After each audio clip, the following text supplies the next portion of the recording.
چی میگی بابا؟ بابا چی دارم میگی؟ بابا چیزی نمیگم. من ایرانی دارم. نه الان چی گفتی؟ دارم همین میخوام. چیزی نگفتم. خوش برو برام بخور. باشه. این تمیز کنم. باشه مخوره بده اتفاق خوش. نه تمیز کنم. دادایی میکنم. باشه نه من نمیکنم. چی میگی؟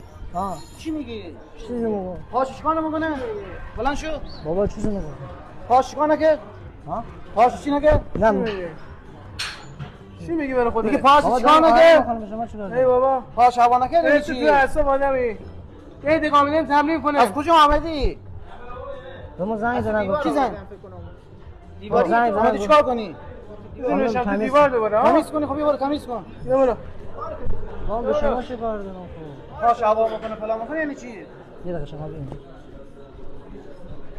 مگه لنگاش هوا نمیکنه. تو هوا کن زور. چی میگی بابا؟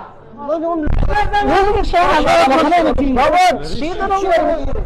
بابا چیزی نمیگم. شما چی کار داری؟ مگه همه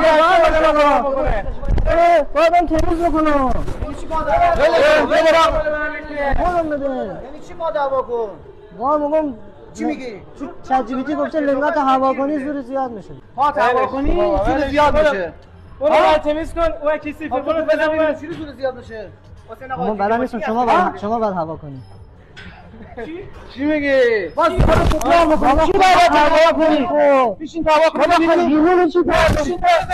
بشین اینجا. نمیذاره خودش بکشه پوچه. بعد اگه نزدی چی؟ هوا میکنی بزنی. ها؟ به خدا خانم نمیشن. اگه نزدی بزن ببینید چی میگی؟ É o próximo da putaria.